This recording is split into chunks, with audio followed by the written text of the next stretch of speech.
We are Let's ready pose this to to negotiate. Zakaria Mohamed Haji Abdi.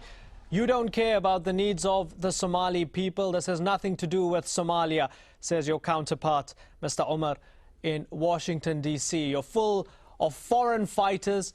Somalia is not at the fighters' heart. What do you make of that?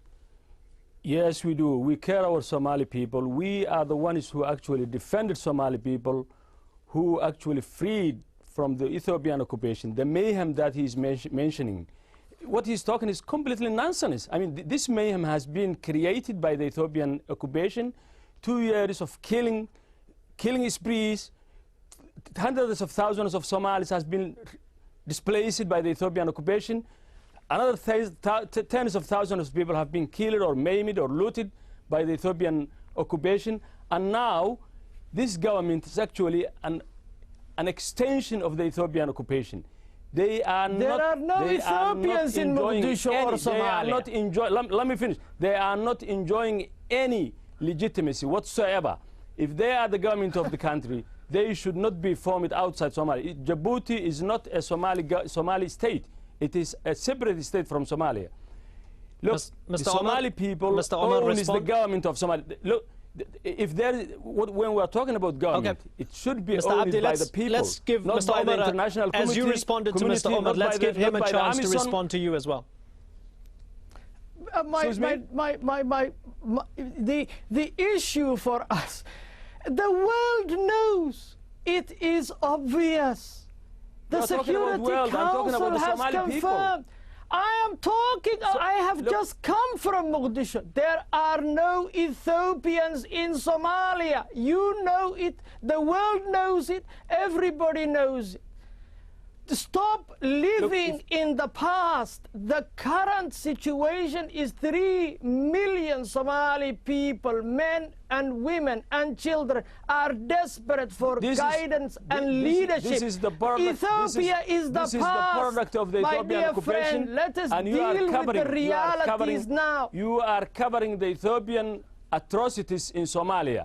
Ethiopian atrocities. Why don't you come to Mogadishu and show it? Come to Mogadishu and show it. Come to Mogadishu, we will not accept a puppet government. Somali people should not be imposed who's going to govern them.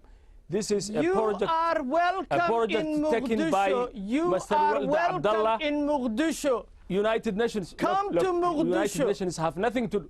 Let me finish, please. Do not interrupt me. So, United Nations and the AMISOM have nothing to do with the Somali people. They cannot impose who is going to govern the Somali people. They cannot impose leaders. They have tried to impose the last 20 years and all failed. And you are doomed Zakaria also to be failed. The Somali people Sheikh Hassan Owais, who you support, Mr. Abdi, Mr. Abdi, Sheikh Hassan Owais, who you support, calls for the killing of peacekeepers. Are you comfortable with that? There are no peacekeepers in Somalia. They are occupiers. The AMISOM is partial, and they are not neutral forces. We haven't called them. Somali people have not called them. They are there to protect a puppet government. You would accept that there's a humanitarian crisis in your country, that there are African Union peacekeepers trying to help your country out. It doesn't do much for your credibility, sir, when you call for the killing of peacekeepers. We are not calling a killing everybody. This conflict, which is going now in Mogadishu and around and surrounding areas, has been caused by the so-called TFG. They have actually attacked the forces of the ARS, the Islamic Party, and the Ash-Shabaab. They are the ones who caused this because they have been given an assignment by Walda Abdallah, by the international community, to create this mess in Somalia. This is a continuation of intervention, illegitimate governments, and we Somali people will not accept that. Okay, Somalis have the right, as other people, Mr. Gur also have the right to choose their leaders. Okay.